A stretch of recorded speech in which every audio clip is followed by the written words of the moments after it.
So today's video, you guys, is going to be 7 controversial things that I don't do as a mom and with my baby. So remember, every mom does things differently, you guys, but I'm here today to share the 7 things that I don't do as a mom. Some of these might be unpopular opinions and, like I said, controversial, but they work for our family. So quick reminder, this isn't about right from wrong. It just works for us, and I wanted to share them with all of you. The first thing that I wanted to talk to you guys was a pacifier. We do not use a pacifier. For those of you that are new, I am a first-time mom, and this is my baby girl, Ariel. She is 9.5 months old. I just can't believe how fast time is flying. But we chose not to use one from the start. There's quite a few reasons why, and the few that I would like to share with you guys is basically, I didn't want to deal with the weaning situation in the future. I was new to the breastfeeding experience, and I really wanted to make sure that I wasn't, let's say, misleading her, as far as I wanted to make sure I was nursing her when she was hungry. I wanted to make sure that she took advantage of feeding opportunities versus using the pacifier. I wanted to give her a more easier way to sleep and not depend on something. And I feel also that when they start talking, it kind of prohibits them from talking, or it makes them very dependent on it. So we didn't use a pacifier, and we still haven't used a pacifier. But believe it or not, when she does sleep, you sometimes see her just like going like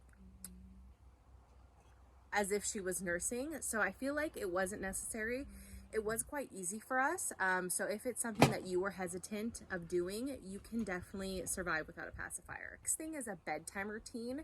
We haven't had a bedtime routine her entire life. Instead of doing like a rigid bedtime regimen, we've just been really flexible with baby-led sleep. Basically, I just look for the cues that she wants to sleep. She'll start rubbing her ears. I look for 3 cues, basically rubbing her ears, rubbing her eyes. She also rubs her nose, also yawning. So one of those cues is usually when she tells me that she's tired. I've also used the Huckleberry app. If you guys have been around for a while, then you know I'm like the spokesperson for a few things, and it's definitely the Huckleberry app. I've tracked all of her feeding, diaper changes, sleep, naps, food now, all on that app. So it's actually made me even more understanding of what she needs and when. And it's also helped me really understand her sleep cycle. So that actually leads me into the next thing, was sleep training. We don't do any sleep training.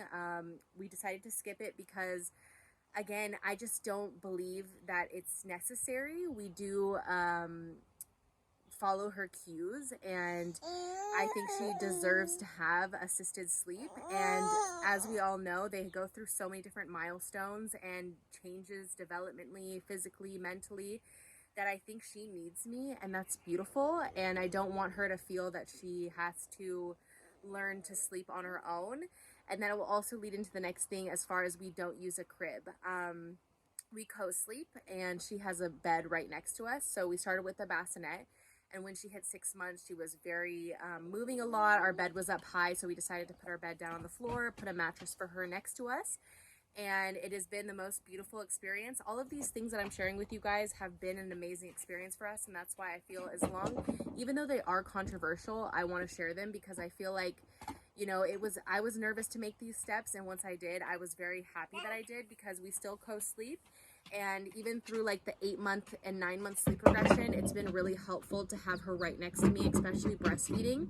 I just bring her next to me, or she comes and finds me, and she has that comfort. And I haven't had problems with her sleeping. I mean, she did have the sleep regression, which, like I said, until maybe 6 months, she only woke up once or twice in the middle of the night. She slept through the entire night. She slept very well. And maybe I'll make you guys a whole video about like our sleep training or sleep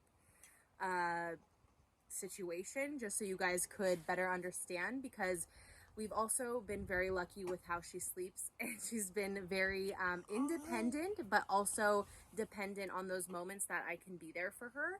And yeah, she's always been a great sleeper. And I feel like, you know, choosing to co-sleep is amazing. A lot of, you know, mammals on the planet do it. A lot of people around the world do it, and I just feel like it's really special. And to me, she's only been on this planet for 9.5 months. Like, who wants to sleep alone, you know? Like, I don't know. So she has her own space. But again, like I said, she has been going through the regression, so she has been sleeping in bed sometimes with us. Bless you. And it's been a very beautiful experience. Another thing we do not do is the jabs, which I will maybe put the text on here. I'm not sure like if I'm allowed to vocally speak about it, but we haven't done any jabs, and that's something that we just chose. I felt again there was too much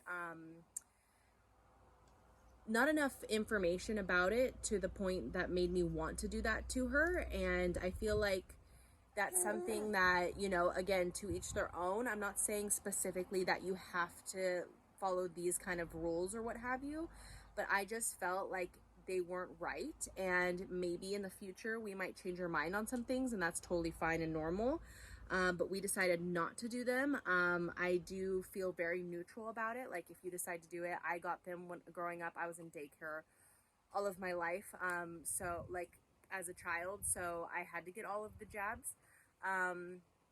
But yeah, we try to stray away from that situation, and that's another like topic in the future, is I plan to homeschool her and be at home and not put her in her daycare, so that's like maybe a whole nother video. We don't do daily baths, so since she started eating solids, yes, I'm gonna have to rinse her here and there, but we don't bathe her skin every day.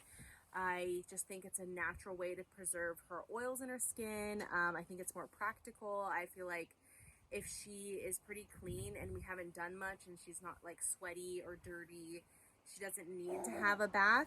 We still don't even use soap in our bath. We just use bath oil. And again, that might change in the future, but it might not. And the last thing is, we do not bottle feed her. So I have never given her a bottle. Now she's obviously drinking from a cup, straw or a cup. And yeah, we've never given her a bottle. Some people will say like that's very demanding. And again, I'm a stay-at-home mom. I chose to do this. I wanted her to be able to understand that like milk comes from me, and it's also important not only for her but for my body to produce enough milk. And I feel like the fresh is best, you know. I mean, it is a controversial subject, but if you can breastfeed, I feel like it is the best too. But sometimes, you know, our bodies are different, our babies are different, our lives are all different. So that's why, again, I don't feel like this video is made to be judging anyone.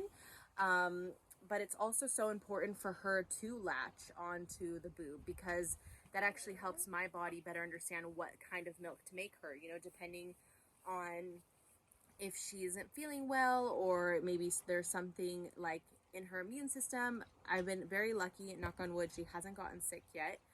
But it's just a very important part of making sure that she gets what she needs and my body knows what's to produce for her. And that's the most amazing thing ever. These are the 7 things I don't do as a mom, but motherhood looks very different for everyone, like I told you guys. I would like to know, what is one thing that you don't do as a mom? Let me know down in the comments. I'd love to hear it. And again, this is an open space. I don't want it to feel like a space of judgment.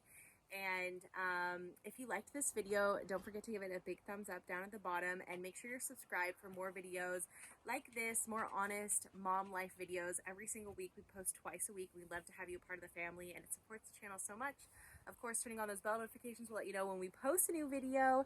And yeah, we'd love to have you a part of the family, like I said before. So thanks for joining today's video. I hope you guys enjoyed it. Also, let us know what else you'd like to see, and we'll see you all on the next video. Bye, everybody. Say bye-bye. Blow them a kiss. Mwah. Mwah. You're so cute, little shimmy.